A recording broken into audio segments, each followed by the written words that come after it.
प्यारे बच्चों, आज हम राम लक्ष्मण परशुराम संवाद कविता का छठा पद करने जा रहे हैं, क्योंकि 5 पद हमारे हो चुके हैं। अब जब परशुराम अत्यधिक क्रोधित हो गया, क्रोधित क्यों हुआ बेटा? जब लक्ष्मण ने बार बार व्यंग किया, कटु वचनों को सुनकर, लक्ष्मण के कटु वचनों को सुनकर परशुराम बहुत अधिक क्रोधित हो गए। क्रोधित होने के पश्चात उन्होंने क्या कहा? जिन्होंने अपने क्रोध को प्रकट किया, तब लक्ष्मण ने मुनि परशुराम को क्या कहा, अब इस पद में बताया है। कहो लखन मुनि शील तुम्हारा। लक्ष्मण ने हंसकर क्या कहा कि हे मुनि, तुम्हारा स्वभाव शील है, तुम शील स्वभाव के हैं। को नहीं जान विदित संसारा। कौन यानी कि सारा संसार जानता है कि तुम्हारा स्वभाव कैसा है, तुम्हारे स्वभाव के बारे में सारा संसार जानता है। माता पिता ऋण भय निकई। माता पिता के ऋण से तुम मुक्त हो गए हो, जल्दी ही मुक्त हो गए हो, लेकिन किसके ऋण से मुक्त नहीं हुए हो? गुरु के ऋण से मुक्त नहीं हुए हो। गुरिन रहा सोचू बड़ जी के। गुरु के ऋण से तुम मुक्त नहीं हुए हो, माता पिता के ऋण से तुम मुक्त हो चुके हो। सो जनो हमारे माथे काढ़ा। जो गुरु का ऋण है वो तुम हमारे माथे से ही निकालना चाहते हो, कि हमारे ऊपर मर कर ही निकालना चाहते हो, मुझे मार कर ही तुम गुरु के ऋण से मुक्त होना चाहते हो। दिल चले गए ब्याज बढ़ गया। दिन बीत गए हैं, बहुत अधिक दिन चले गए हैं, लेकिन उसका ब्याज बढ़ता जा रहा है कि तुम्हारे ऊपर जो गुरु का ऋण है वो बहुत ज्यादा बढ़ गया है, उसका भार बहुत अधिक हो गया है, वो ब्याज बढ़ गया है उसका। अब आनिए व्यवहारिये बोली, व्यवहारिये बनिए, कि बनिए को व्यवहार करने वाले को बुलाइए। कौन कहता है बेटा? ये लक्ष्मण। लक्ष्मण कहता है कि व्यवहार करने वाले को बुलाइए।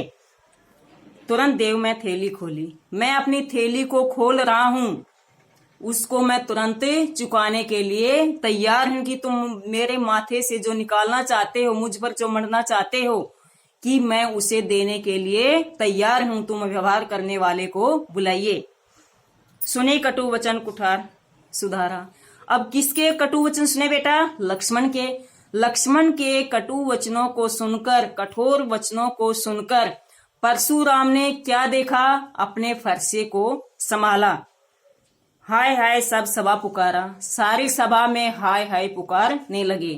क्यों पुकारने लगे? क्योंकि परशुराम ने अपने फरसे को उठाया। किसके लिए? लक्ष्मण के लिए, लक्ष्मण को मारने के लिए उठाया। तब सारी सभा हाय हाय पुकारने लगी। भर्ग वर वर्ष देखा मोही, विदर विचारे बचो नरपद्रोही। अब यहाँ पर क्या कहा है? परशुराम ने कहा है कि मुझे जो ये फरसा है तुम देख रहे हो, ये फरसा क्या? मेरा विद्रोही का नाश करने वाला है, द्रोही है ये फरसा।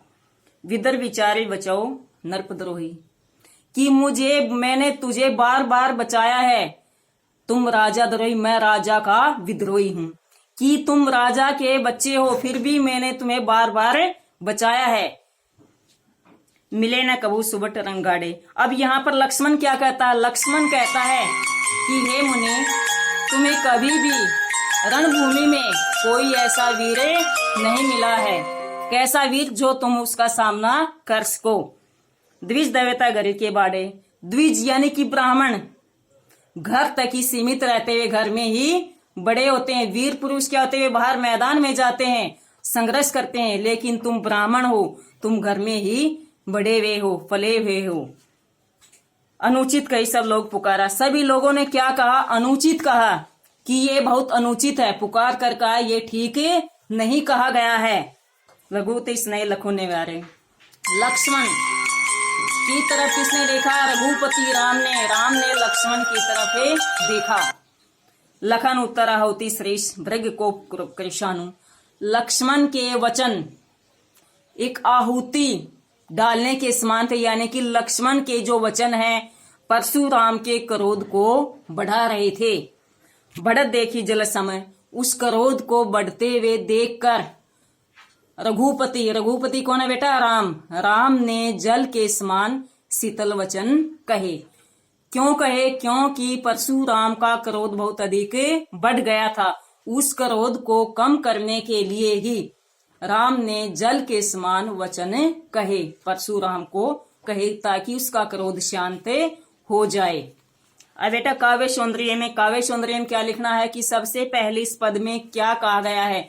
इस पद में लक्ष्मण के द्वारा व्यंग करने पर परशुराम का क्रोध बहुत अधिक बढ़ गया है, और उस परशुराम के बढ़े हुए क्रोध को कम किसने किया? राम ने कैसे वचनों का प्रयोग किया? जल के समान शीतल वचनों का प्रयोग किया, अवधि भाषा का प्रयोग किया गया है, उपमा उत्प्रेक्ष अलंकार का प्रयोग किया गया है। बेटा इसमें 100 जनों हमरे माथे गाड़े, इसमें कौन सा अलंकार है? उत्प्रेक्ष अलंकार। उपमा अलंकार कहाँ है? बढ़त देखी जल सम वचन बोले रघुकुल भानु, इसमें कौन सा है? उपमा अलंकार का प्रयोग किया गया है। कवि की भाषा कैसी है? अवधि भाषा का प्रयोग किया गया है। वीर रस का प्रयोग किया गया है और ओज गुण का प्रयोग किया गया है। अब ऐसे ही भाव सौंदर्य में इस पद का भाव बेटा लिखना है। तो बेटा नोटबुक में कैसे लिखना है एक बार रिवाइज करवा देती हूँ। पहले पद लिखोगे, फिर शब्दार्थ, फिर प्रसंग लिखना है, फिर काव्य सौंदर्य, फिर भाव सौंदर्य। धन्यवाद।